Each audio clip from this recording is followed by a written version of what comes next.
ready as I'll ever be. The Money Sauce Podcast with your host, Saucy J and G. Money. Welcome to episode number 32 of the MoneySauce Podcast. How many? 32. 32? 32. Oh my gosh. Yeah, we're closer to doing this for a year than we are further.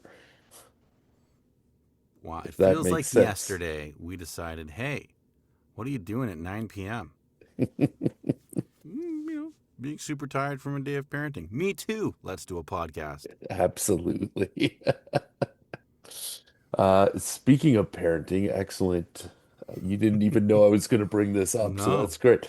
Let me ask you, did you listen to Pancakes and Pod this week? Our friends on the Four Corners Podcast Network. I'm very anti-podcast in my personal life. Okay. Well, they No, unfortunately, I did not. they addressed your question about eating pancakes on the podcast, They better and have done it. no, they did not. Oh, you guys. But the conversation moved forward into your question about getting an invite to have pancakes with them. And basically, they had a conversation about what you would need to bring to the pancake party to earn yourself an invite.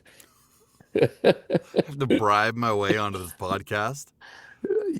Yeah, in fact, my favorite part was Colin saying he's not even in the fantasy league. Why does he want to be on? I just want an excuse to eat pancakes and hang out. That's it. That's what Pete said, basically. But then Pete said, okay, so what is it that Garrett could bring to our house that would grant you, bribe you basically into sending him an invite? And Colin said, very good, not just regular hot chocolate would be the thing. Very good hot chocolate is hard to find. Well, then I guess it's going to be hard to get an invite I to just want some pancakes, guys. to Sunday morning pancakes. I'm gonna show up at their door just randomly. I'm here for the pancakes. You better bring some hot I've got the chocolate. best hot chocolate I could find at no frills. Oh. Well, there you go, Colin, if you're listening right now. The gauntlet has been dropped. That's it. Garrett's going to just randomly show up. Oh, man. Well, He's a Gen. What is he? He's Gen Z. We talked about this before. oh, yeah. I think he's Gen Z. He's not millennial. He's Gen Z. It's definitely not millennial. So, like, a person showing up to his doorstep would blow his mind unannounced. Like what we used to do as a kid, just bike over to your friend's house and hope they were home. Yeah.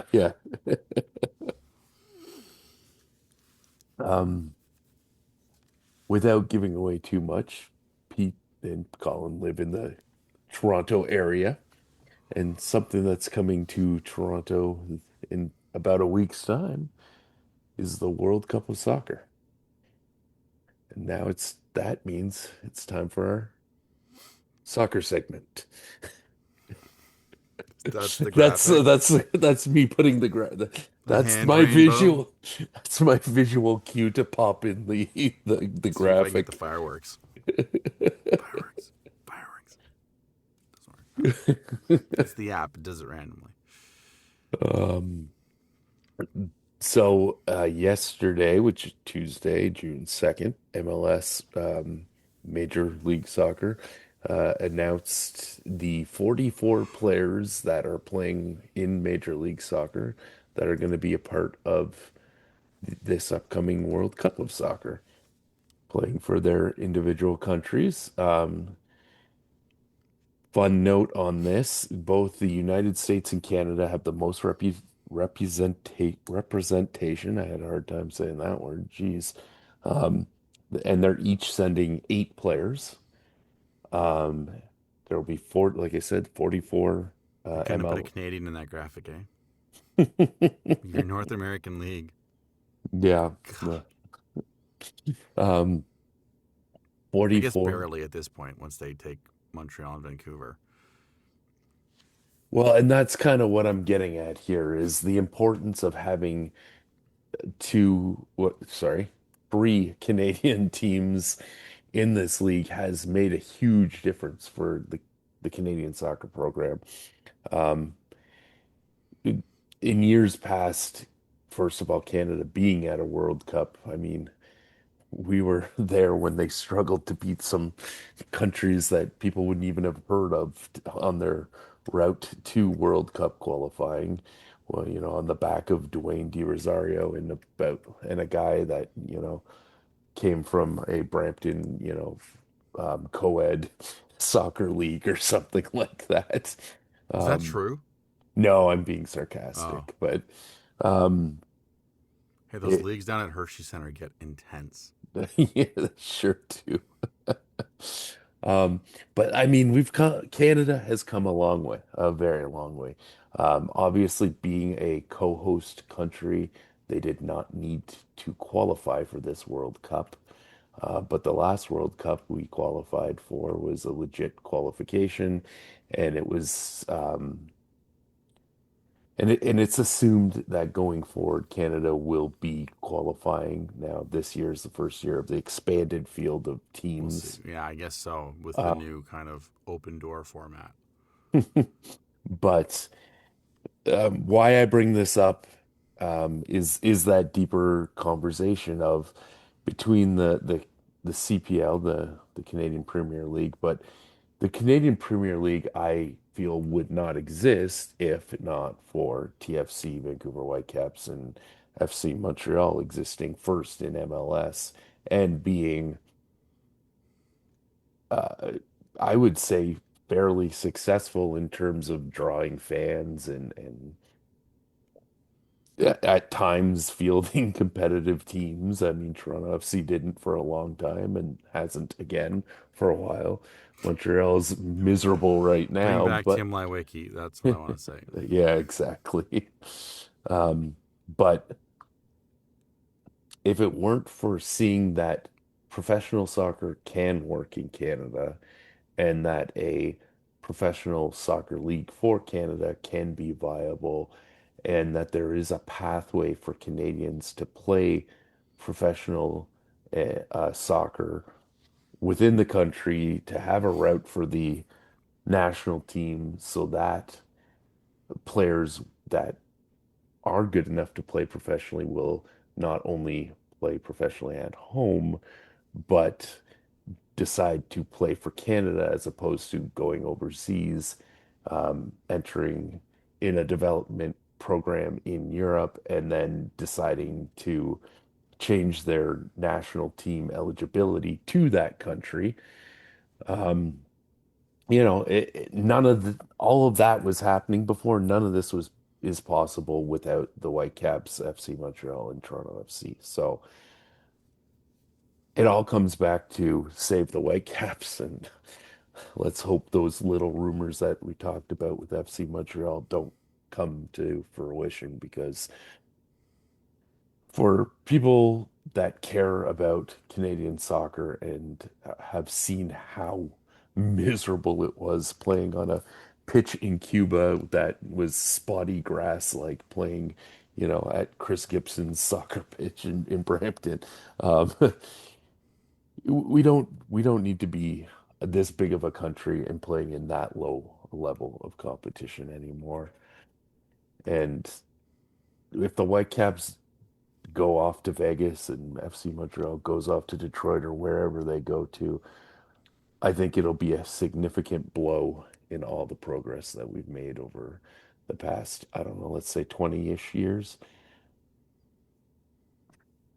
Um, Yeah, it's hard to say. I mean, like, if you are an up and coming Canadian soccer player in TFC2 or one of the local academies, because soccer's just huge now for yeah. kids. It hmm wasn't when we were kids.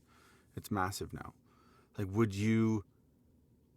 you stick around in the what's the soccer league where the Hamilton, the one you like? Forge is the team Yeah, you root Hamilton for. Forge. Yeah, the league. Like, are you going to The stick around Canadian in Premier League. Canadian Premier League?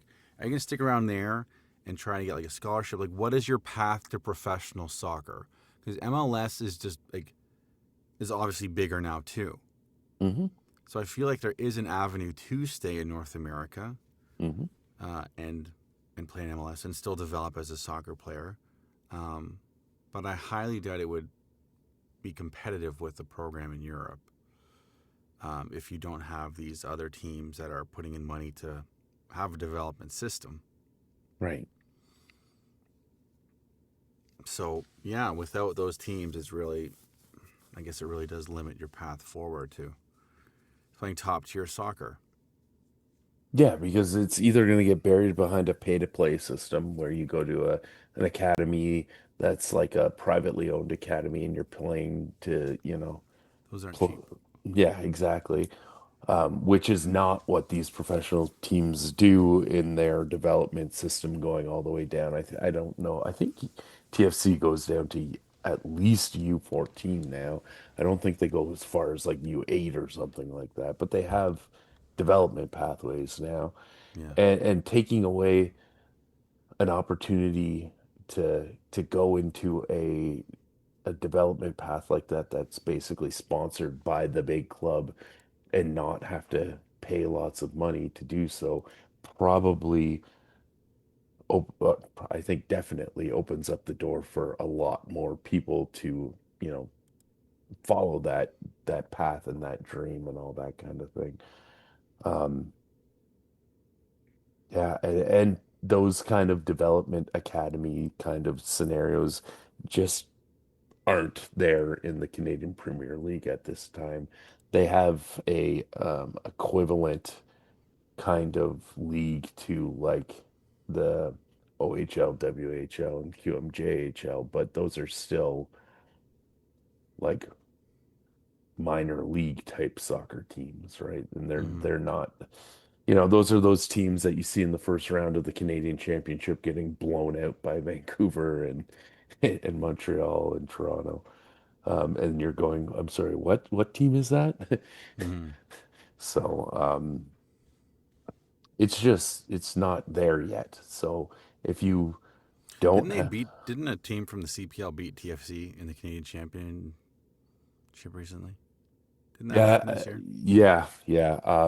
I will look it up, but because I forget which team it was, but yes, it did happen. Um, and it was, yeah, I mean, it was what it was. It happened, right? But probably not a great look for Toronto FC. An awful look. But You can just call a spade a spade. That is an awful look. But that's soccer, baby. oh, it was Ottawa. It was Ottawa that beat them. That's the defending Canadian Premier League champions. But it's also a question of was Toronto fielding their most competitive team for that competition or not? But that's another kind of question. But the fact that a CPL team could be good enough to knock out an MLS team is progress, right? For the CPL. Mm-hmm. I believe Forge eliminated Montreal in years past as well, when Forge was just dominating the CPL. And they're still one of the best teams there, but and Montreal was miserable. But um, that goes to show that the gap in talent is not as big, maybe not across the board, but at least the best teams in the CPL could compete with some not maybe not top MLS teams, but an MLS squad nonetheless. Mm-hmm.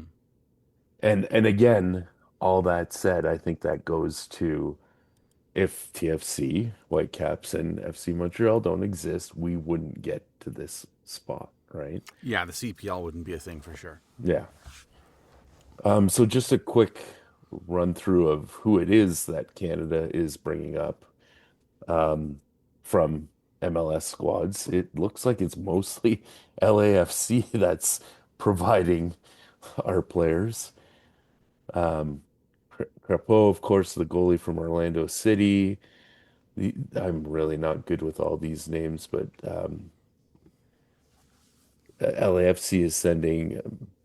Do you know how to say Mathieu Conair? I believe is how you pronounce it. Your font's too small for the shared screen. I can't really read it. Stephen Aquel, um, and Sorry, say that last one again. Stephen who? I'm guessing I pronounced it. Estacchio? Is that how it is? Yeah. Stephen Estacchio, and then That's Jonathan Osario. Then you yeah, got I know. I Andy. was gonna say Jacob Jacob Schaffelberg. Schaffelberg is also from The LAFC. Maritime Messi. Yeah. uh, Love that nickname. Dane St. Clair from Inter Miami, and Joel Waterman from Chicago Fire. Yeah. Oh, and Richie Laria from TFC as well. I skipped him by mistake. So two from TFC, three from LAFC. Um, yeah, not, you know, the fact that we have the same amount of players coming out of MLS going to the World Cup as the United States, I think that's definitely a positive sign for Canada. And I also noticed here that the Whitecaps have a few players going. Andreas Cubas, the midfielder from Whitecaps. Here we go. I'm not even going to try to guess Rayanne's last name from Aluni. Whitecaps. Is that how you say it? Yeah, I, sure. I Why didn't not? think that's it, No one's but gonna fact check you. there you go. And Just go for it. Sebastian Berhalter from the Whitecaps. I know that Attaboy. one. Attaboy. Three Whitecaps players. None of them Canadian, but three Whitecaps players. Um, Important to save the Whitecaps because they're bringing international quality players onto their squad. And yeah, I don't know. It's frustrating, and there hasn't been much of an update since we last talked about it. But I I'm just sure negotiations are continuing. absolutely, it's just there isn't a significant update, and we're gonna keep our eye on it because as you guys know by now from listening to me go on and on about it, I really don't want this to happen. Please save the Whitecaps. So Um, all 10 of you need to kind of mobilize and get it going. yeah. Um, since we last talked, the last Canadian team left in the Stanley Cup playoffs was eliminated. The last Fun Story team was eliminated, and we have the darkest timeline. Carolina set the best record for the first 13 games of the playoffs. They went 12 and 2, 12 and well, we can get it 12, right here. 1. They Yeah, lost one game. 12 and 1. Yeah. Which was better than the Gretzky Oilers. Hmm. Who's the other? I can't think of the other team, but like the most dominant teams you can think of Yeah. didn't have as that kind of start as Carolina did. Yeah. It's insane to think. Yeah, and I mean, I guess you could kind of look at who they played the first two rounds. Maybe the Montreal too, but they've been playing great hockey.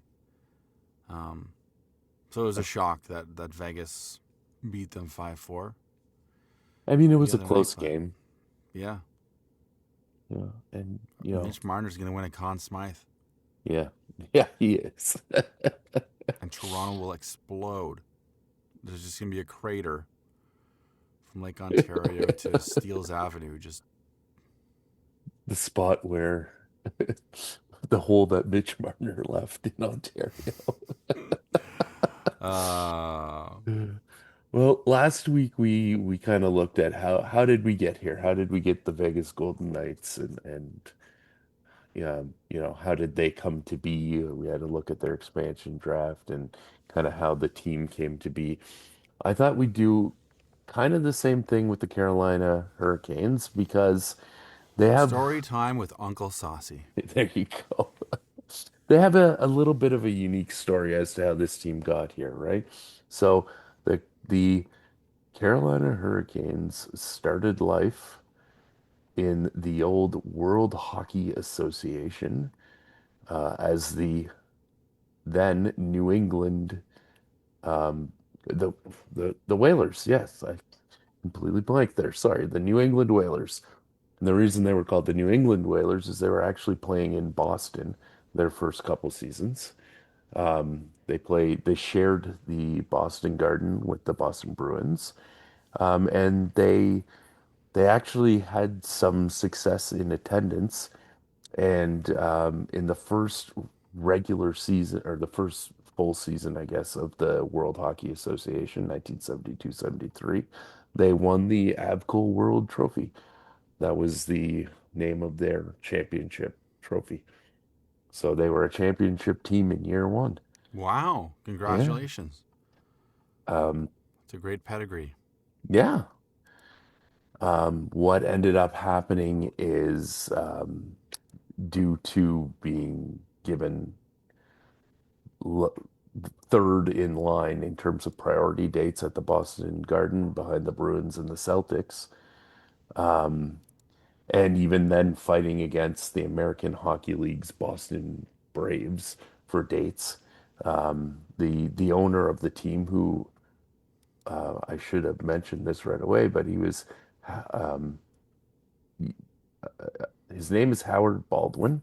He was a film producer, Hmm. and he was one of the owners of the expansion team at the time. Anyways, he got sick of fighting for dates, and in February 1974, he said, "We're moving the Whalers and we're going to Hartford," because Hartford had built a or was building a new arena in downtown. It was an arena convention center scenario. They had built it with the idea in mind to get a team for the American Basketball Association, which was the rival league that popped up in the 70s to go up against the NBA.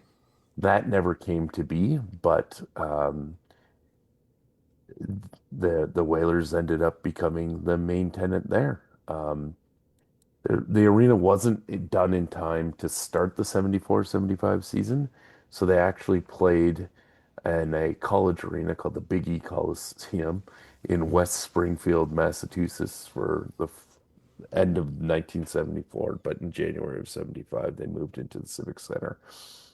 Um, and the the Whalers were a though they never won another WHA championship, they were a relatively successful team. They always made the playoffs, and they were they were always averaging, I believe it was in the area, yes, of 15,000 people per game. Like they were doing well selling tickets.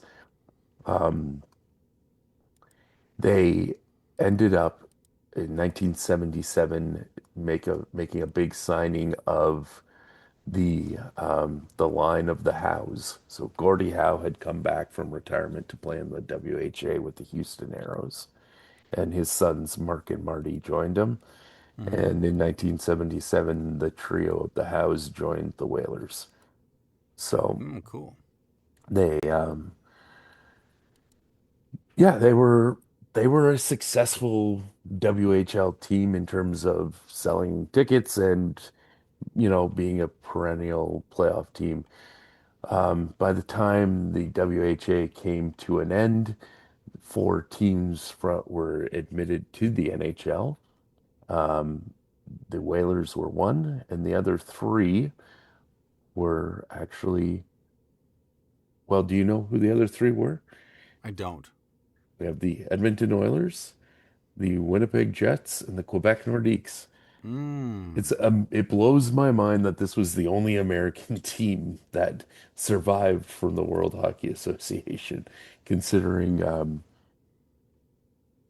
how unlikely it is that there will be another Canadian NHL team It's tragic. nowadays. But the Whalers moved to the NHL, and they renamed themselves from the New England Whalers to the Hartford Whalers. Hmm. as part of the change. Um, when the WHL teams entered the NHL, there was a bit of like a disbursement kind of draft to get some of the WHA players on the NHL teams. But for some reason, the Whalers didn't have to do that. And the only exception that they were going to be given to that rule was that Gordie Howe could go back to the Detroit Red Wings. And obviously, he was known for being a Red Wing.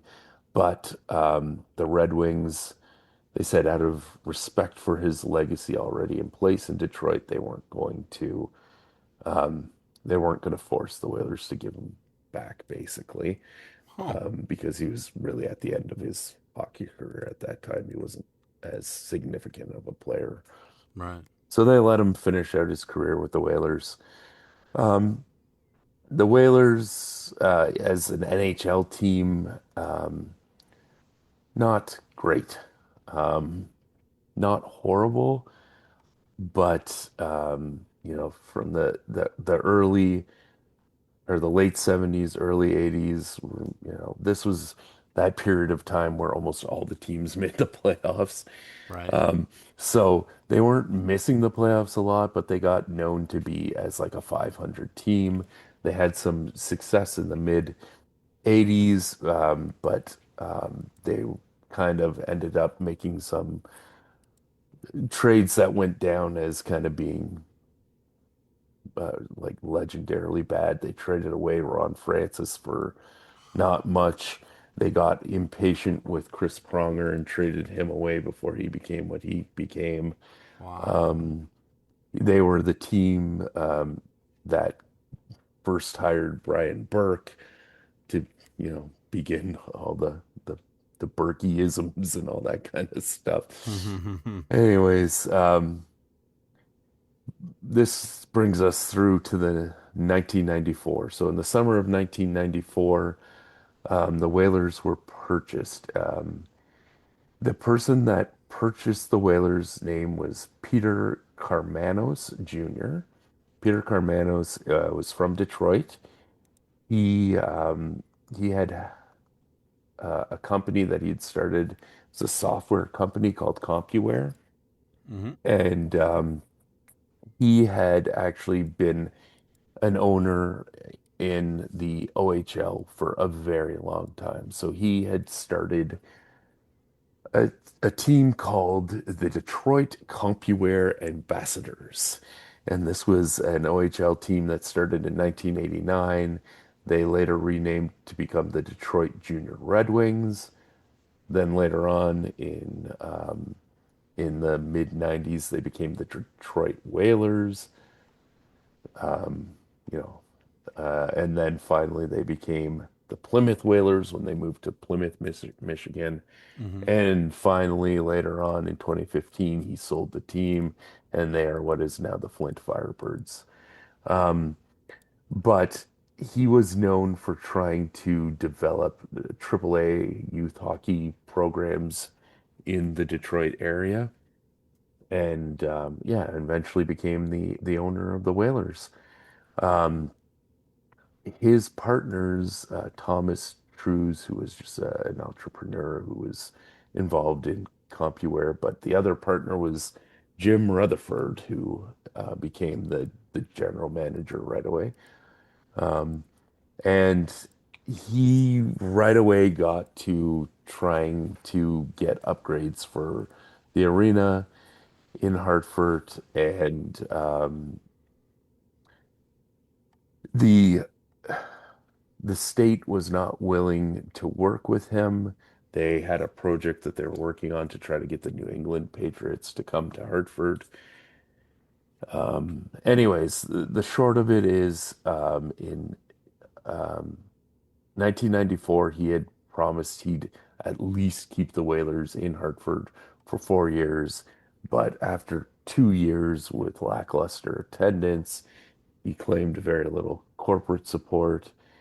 He announced that the Whalers were, if they were unable to sell at least 11,000 season tickets for the 96-97 season, he would likely move the team. Hmm. He also stopped selling like mini game packs, so you either had to buy full season seats or nothing. So you couldn't get like there was apparently 6 game, 9 game, 10 game, and 20 game like mini plans that you could buy, and he just stopped selling those. Um, so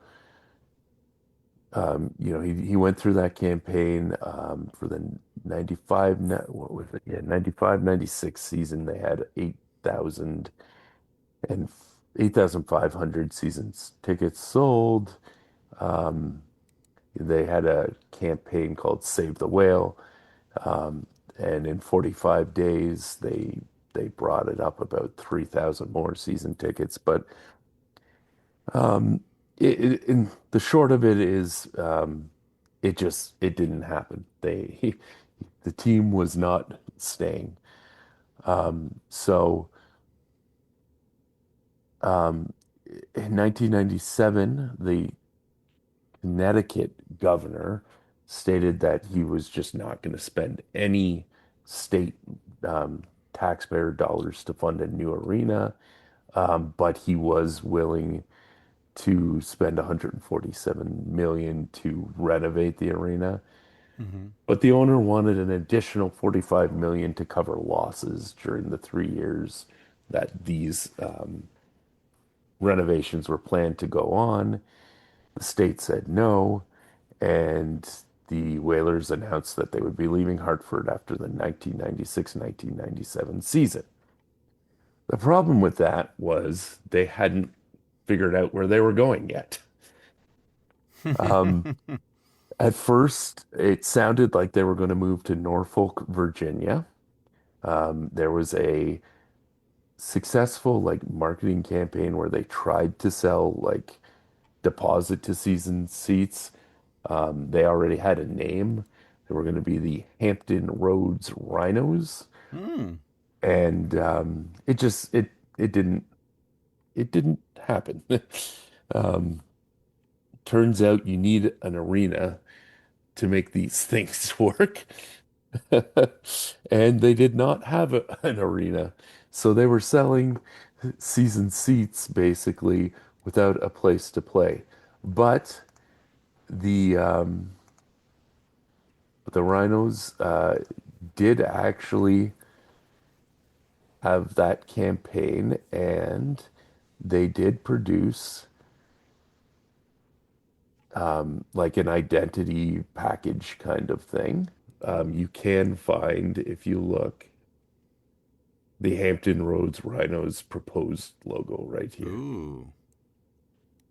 This is actually a video by that guy from Aesthetics who we talked about when we talked about the new series of jerseys that are coming out. So if you want to check it out, go check his Instagram channel. Anyways, with that said, the Norfolk plan never happened because the arena never happened, and finally, after talks with Nashville, Columbus, and even an arena plan in suburban Detroit, all that fell through. Eventually, the team announced that they would be moving to Carolina. They would play their first 2 seasons in the Greensboro Coliseum, which is in Greensboro, North Carolina, Okay. while their stadium was being built. And and then of course they'd move to the current stadium, and that's yeah, that's where they've been ever since.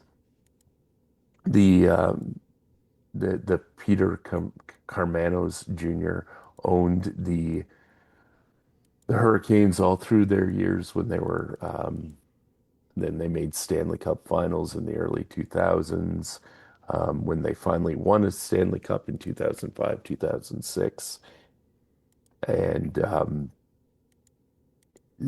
through their slumps after that in the early 2010s, when there was actually relocation rumors that the team would be moving to Las Vegas or Quebec City. Hmm. Um, you're starting to maybe notice a pattern of Poor Quebec.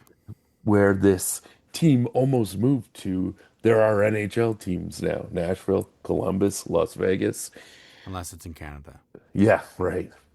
Anyways, before the 2017-2018 season, it was reported that Carmanos was going to sell the team, which he ended up selling to the current owner, Thomas Dundon. Thomas Dundon, um, over the years, had he purchased a majority stake, 61% originally, and he has since bought out all other stakes, and he's kind of the guy behind the era of the bunch of jerks teams that I guess you would say. I think they're still in that era. Um, and yeah, since 2017, 2018, he's been the owner. Hmm. So, and that's, bringing us forward to this year where they've been the domination team of the playoffs. So Yeah, undisputed. yeah, and that's basically how we got the Carolina Hurricanes through the World Hockey Association. And Awesome. yeah, And they lived happily ever after, maybe, winning a Stanley Cup. maybe. But that'll bring us forward to our weekly usual segment, the Breakingish news. I have one question before we move Yes. on from the Stanley Cup playoffs Okay. ish news. Who do you want to see win the cup? Frederick Anderson or Mitch Marner?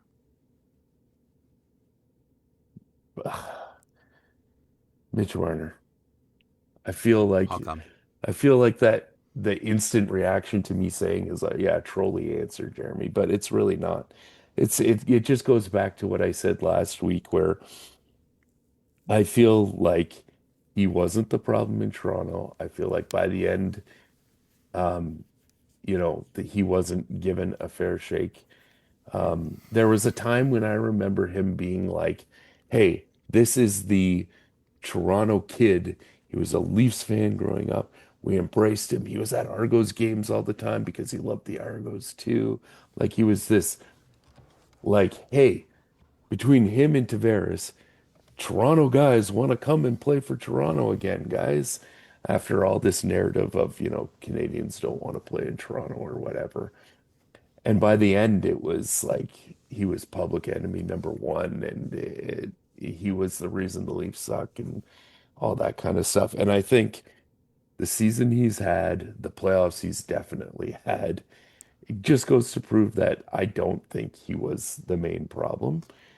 The next story time you need to do is like a Mitch Marner story time of how he got to started out, how it got to be public enemy number one, with ultimately winning a Conn Smythe in this year's Stanley Cup. I like that. I like that idea. Leading Moving on. into the Stanley Cup Final, there's a little bit of a state of the league address by your good buddy Gary Bettman. One of the really the only interesting note to come out of it, in my opinion, was the announcement of what the 2027 All-Star Weekend is going to look like this year. If you remember Oh, last year, we didn't have an All-Star game because we are this season that we're finishing because the Olympics. The season prior, we had the Four Nations face-off acting as the All-Star competition. And this year, they're kind of doing a hybrid of two past ideas. The This year it'll be a round robin 3-on-3 tournament featuring international teams.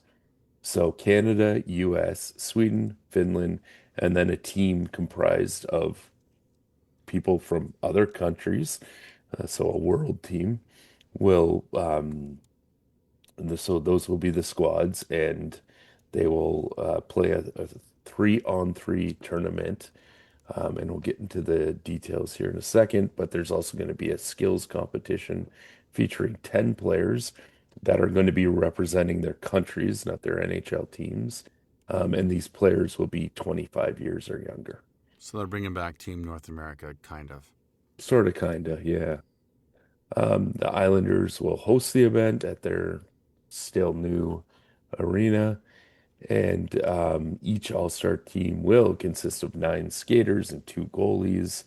Fans will get to vote on 8 of those players, and then the NHL and NHLPA will complete each roster.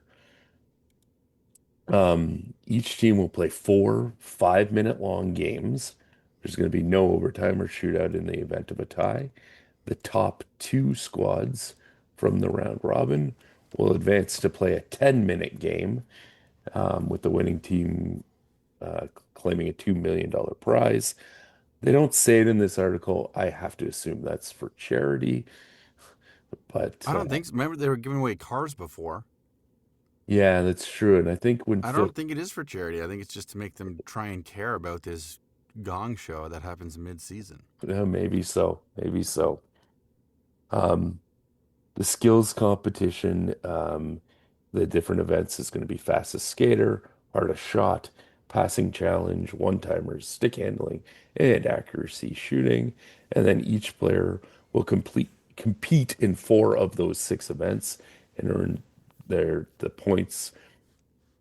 And then the top 4 players based on those points advance to a shootout where they'll face off against one of the 4 All-Star goalies so that the All-Star goalies get a chance to play in this skills competition. Um, and then the top 2 players coming out of that shootout will do an obstacle course final because it's turning into American Gladiators.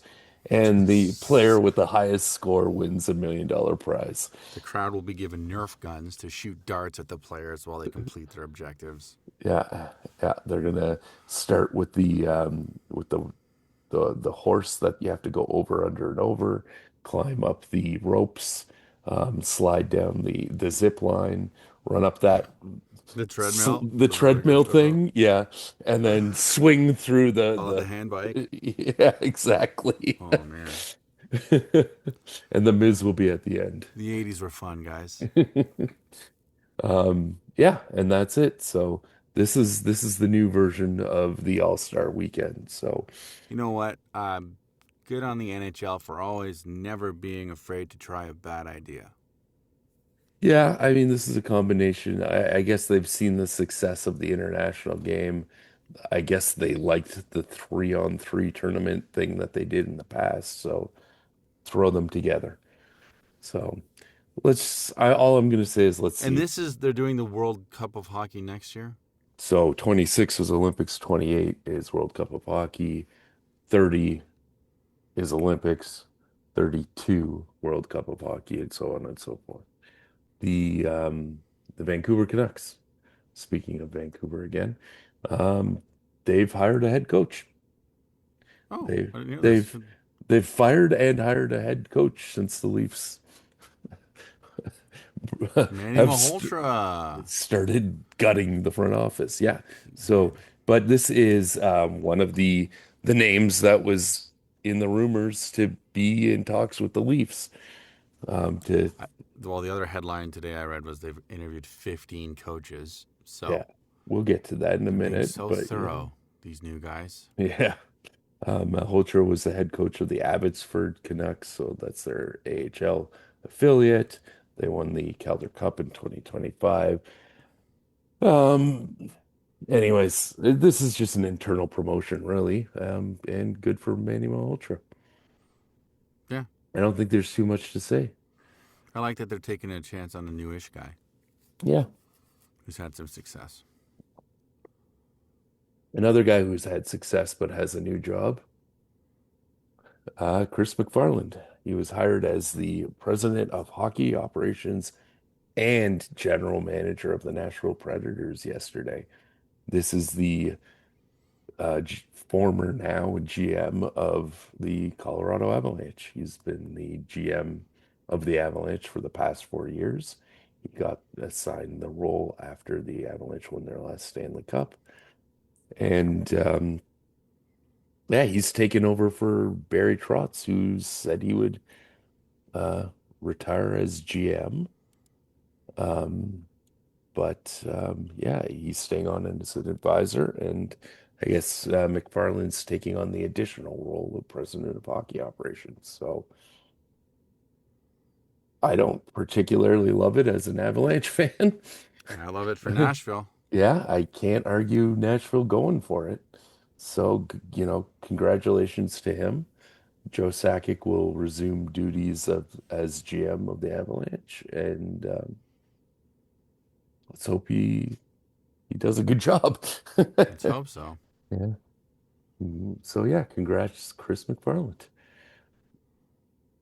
Um, I found this next note very interesting. Speaking about, all the hiring for a coach and interviewing that the Leafs have done.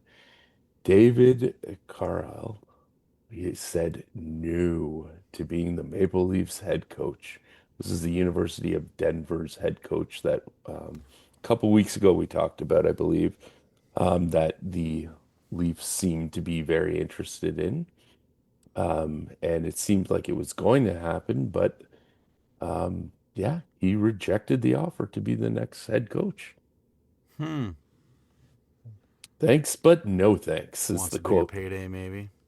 Oh, Maybe he's returning to Denver to try to win a fourth national championship. So I guess maybe the NCAA is not only affecting the major junior in Canada, but the NHL in Canada. yeah, no kidding. Yeah. It's anyways, that leads into the Leafs. Like you said, they're looking at a number of people, including Jay Woodcroft, who was a former Oilers head coach. He joined the Ducks this past season in an assistant coaching kind of role. But apparently, the Leafs have already, as you mentioned, 20 interviewees. I heard 15, but it Um, could have gone up in the last hour. They're yeah, very really. busy. Um, and yeah, this is, I guess, one of the 20, maybe 19 now candidates after David Carl there decided he doesn't want to come. Um, some other names in this interview article over here, we see Patrick Waugh and Peter Laviolette. Um, uh, I guess anyone, Laviolette also spoke to the Kings, by the way. But I guess anyone that's been a coach at some level in the NHL is getting an interview this week from the Leafs. It's yeah, it feels to me like they were probably feeling like they had their guy, Yeah. and once he said no, they are like, oh shoot, and now they're just throwing any name out there. So. Curious to know on your end, is there anybody out there that you have seen on this list of potential interviewees that stand out to you as an interesting hire? The Carlisle would have been an interesting one to Hmm. go off brand like that and hire somebody from college hockey. And if you're doing a rebuild, it makes sense in terms of like he's used to working with teenagers essentially, Oh yeah, I you know. agree So 100%. in a Yeah. different game, like to come out of left field and maybe shake things up, I think it's a nice idea. And you're not really committed to anything because you're going through a rebuild, Yeah, or they're not, whatever they want to call it. But a retool. they don't Yeah. know yet. Yeah, I they don't don't think. know. I don't think they know what they want to do, No, well, I mean, another thing which I is why didn't they're interviewing 15 coaches. Another article I saw, but I didn't think it was worth bringing up for this segment, is apparently the Leafs are open to trading their first overall pick. Maybe. I thought, well, that's not really news at all. But this feels like what it is right now. The Leafs are open to anything, probably. like They don't have direction. They've got none. They Um, hired somebody to take direction, and they're just adrift yeah. in the ocean, losing like talent. This guy's gone to the number one pick for the GM went to New Jersey. Hmm. Friggin' Nashville managed to steal Colorado's GM to be president. Like, where were the Leafs on that? Yeah, really. Like, Uh, one thing about the Shanahan Dubas era, they were in on everybody, and they got like a lot of talent to come here. they sure did. Yeah. It was Yeah. fun. Yeah, it didn't work, but it was fun. And there was certainly a sense of like they know what they're doing. They have a plan, the Shanna plan, and they're going for it, And like eh, now this, I take, for a couple weeks, I was taking some joy in seeing this ridiculousness happening. And I'm already only a few weeks into this at the point that I'm just like, oh man. Nobody wants to come here. Nobody wants to work here. This is kind of sad. It's very strange because this used to be like the idea was like, oh, they wouldn't want to come here. It's an original six team. It's like the crown jewel of the NHL. And if you And I could be think the guy to get a that's Leafs a gone. cup after all these I years, still I still think you that's true. sure, sure. But I don't know if that's as enticing of a proposition anymore Correct. because of everything else that's going on. I think I've said it on this podcast. Patrick Waugh is the reason I'm a Colorado Avalanche fan. When the Because of his goal, he's Patrick Waugh, the goalie, not the coach. Patrick Waugh, the goalie, Yeah, yes, like the award name. yeah, the fantastic goalie who has two Stanley Cup rings in his ears, so he couldn't hear Dominic Hasek. Um, you Probably know, didn't do well in the interview if he didn't take those out. yeah. Um, you know, even when he coached with Colorado and it was a little bit of a sideshow while Colorado was in their down years, I was excited that he came back as a coach. I don't want to see him as a coach of the Leafs. I don't think that's what they need. I don't think they need the Patrick Waugh antics. Even if they had been toned down in his Islander run. What's Peter Laviolette going to bring that anybody else couldn't bring? Like he's now had six different teams that he's been with. He's one of the guys that's in the conversation for a lot of wins. He's won a Stanley Cup with the Hurricanes. Um, he's been to other Stanley Cup finals, but like there's so much of that out there. And what have you done for me lately? And you know, um, I don't know that any retread of a NHL coach who's been two or three plus more places before is any inspiring hire of any kind. Not without any success elsewhere, but even then, like it's Yeah. only one coach. Someone can fact check me on this. Only one coach has won a Stanley Cup with more than one team. So I don't know. It's it's hard to get excited about coaches these days. Yeah. We've been burnt too many times.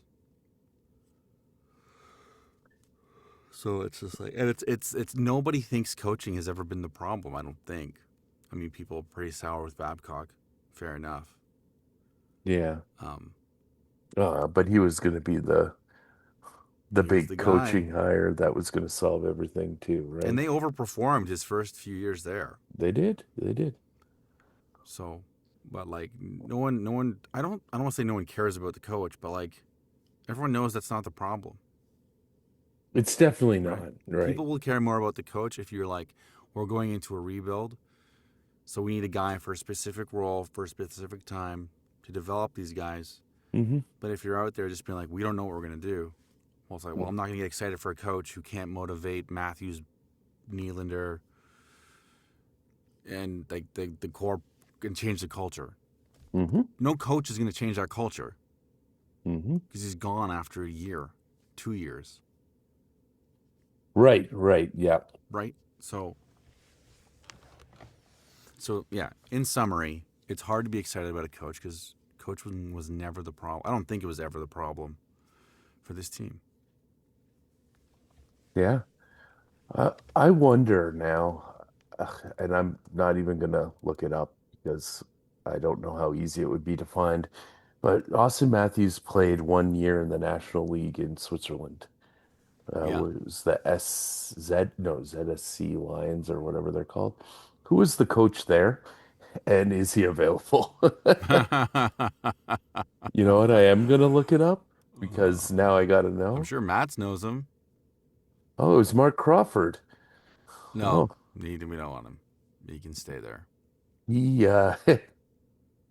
yeah, I think he's past his best before date. He was very instrumental in those early Colorado Avalanche years, but yeah, okay. Yeah, there you go. Maybe give Crawford a call. Moving on. Dallas. Dallas. Last note of the week. The Dallas Stars are planning to move to the suburbs in 5 years. Dallas Stars are planning to move north out of the downtown, Really? yeah, and into the suburb of Did they say Plano. why? They said why. Ooh, Well, I mean, when you say it like that. so yesterday, or sorry, this was yesterday when this came out. The day before, the Dallas Mavericks announced that they had their intentions to they have a preliminary agreement for their own arena about 10 miles north of downtown, still within Dallas, to build um, on a former mall site a new arena. The reason that the Mavericks are and the Stars are kind of at odds end here is they both play at the American Airlines Center. They've shared that arena since 2001 when it opened up. Um, the Mavericks, who used to be owned by current Brampton investor, um, oh, why am I forgetting the Brampton's basketball team name? The Oh, Brampton the Honey 905? Badgers. Oh, the Honey Badgers. Yes, yes. And the entrepreneur guy that used to own the everything's escaping my brain right now. It's 10:30, man. You're doing a good job. Keep going. Anyways, um, Mark Cuban, that's his name.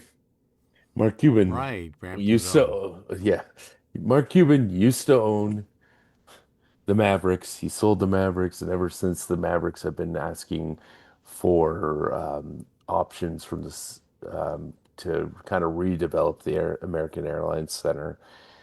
And from what I understand, they wanted to have a casino attached to it or something to that effect to drive revenue.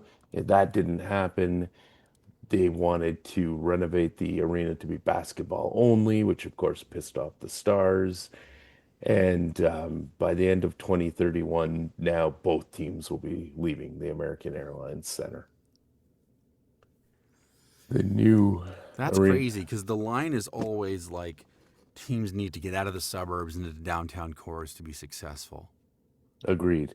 In fact, a lot of That's, people say that that whole thing where the Coyotes moved out of Phoenix and into the middle of nowhere um, is the reason that team started its downfall and mm-hmm, now is in downtown Salt Lake City, Utah. right? Yeah, yeah, Ottawa's been dying to get downtown Ottawa which is since they've slowly ever been finally in existence. happening. That LeBreton's Flat site is slowly moving along with decontamination and all that kind of stuff. But yeah, yeah, you're right. They've been dying to get out of the Canada. yeah, Canada, which I think was I forget what the term is, but it was basically the town or whatever of Canada was absorbed by Ottawa, so it's actually technically part of Ottawa now, but the fact that they weren't even playing in Ottawa, right? Um, Mm. but yeah, no, they have a letter of intent with the city of Plano. Yeah, It sounds so crazy to me. yeah. It, it's they're replacing malls to build stadiums now, I guess. So So they the can replace stadiums with condos. I guess so. The former site of Valley View Mall is where the Mavericks are going, and the former redevelopment of the shops at Willows Bend is where the Stars are going. So head over to Target and catch a Stars game, I guess. Man, the Georgetown Mall is hurting. Maybe they'll tear that down and put in like the second Toronto team. There you go. Hmm? Yeah. And The Toronto Raiders. The Hughes can come home.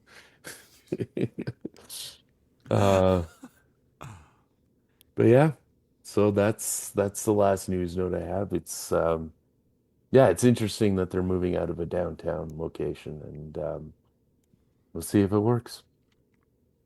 And We'll maybe see. if not, maybe there will be the Quebec Stars in like 20 years. It'll never happen. Never happen. By then, that arena will be out of date. Yeah. Anyways, with that, we'll call it a night, and we'll see you back here next week.